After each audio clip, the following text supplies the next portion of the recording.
Let's filter some reports so we get just the information we're looking for. Let's come here under Reports and come down to Accounts Receivable. Let's look at a customer ledger. Here on the Filter tab, let's change some of our settings. First, let's change this to All. This is going to show January 1st of 2003 to December 31st of 2004. In other words, it's going to show all 24 periods available to us in Peachtree. We can go back further. If we have historical information in Peachtree, we can click on this double arrow up here and go back a year at a time. We have historical information in Peachtree in two scenarios. First, we've been using it for a long time, and secondly, we have not purged this information during the year-end close. Let's say that we want to look at a customer ledger for one of our customers. This is a great place to come, so let's filter it so we're only looking at this information for Coleman Realty. So we're going to double click on Coleman Realty so they're in the From and the To box in both boxes.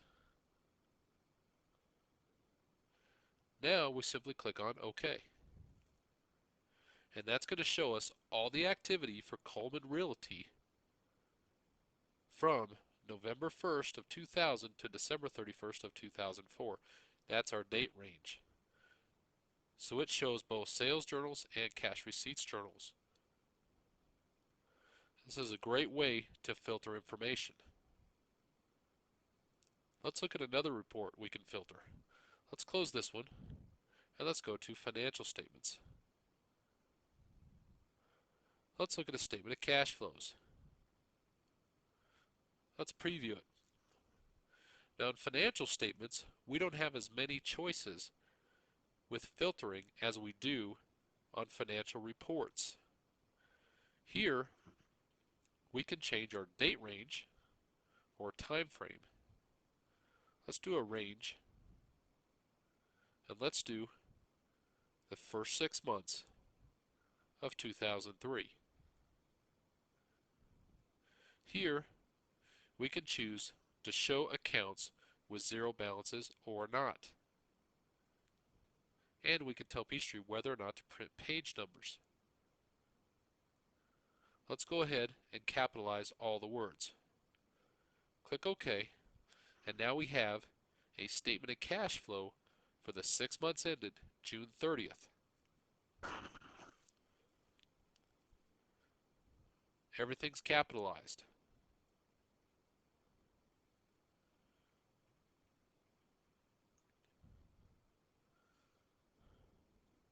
Let's look at one more report that we can filter.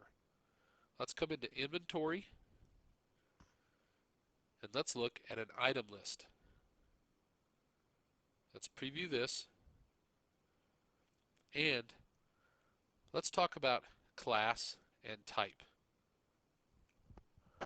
Before we do this, let's go back out of this window, and let's come under the Maintain pull-down menu, and let's look at Inventory Items.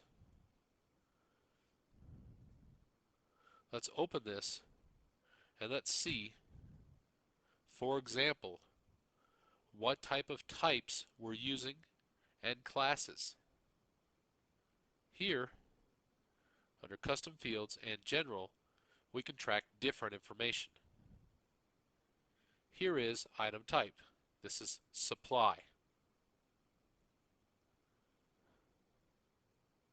Now, let's go back to our report, close, and let's look at the item list. Let's choose item class equal to all and item type all. Let's come over here to fields, and let's have it tell us what item type it is and what item class. We don't need to know active or inactive, and let's see if anything else is checked on here. Quantity on hand, we don't want to know that. Let's uncheck it. Page down, no other rows are selected. Let's click OK. Here we have all of our item IDs, item descriptions, class, and type. How we categorize them by type. So now let's just say that we want information just for inventory items that are item type supply. Come here to Options, Item Type, Supply.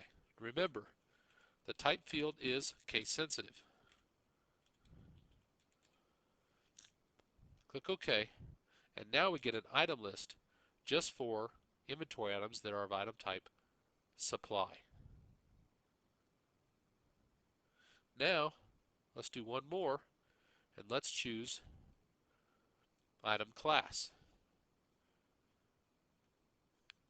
And let's choose assemblies. You can see we have 3 items that are of item class assembly and item type supply. This is how to filter reports.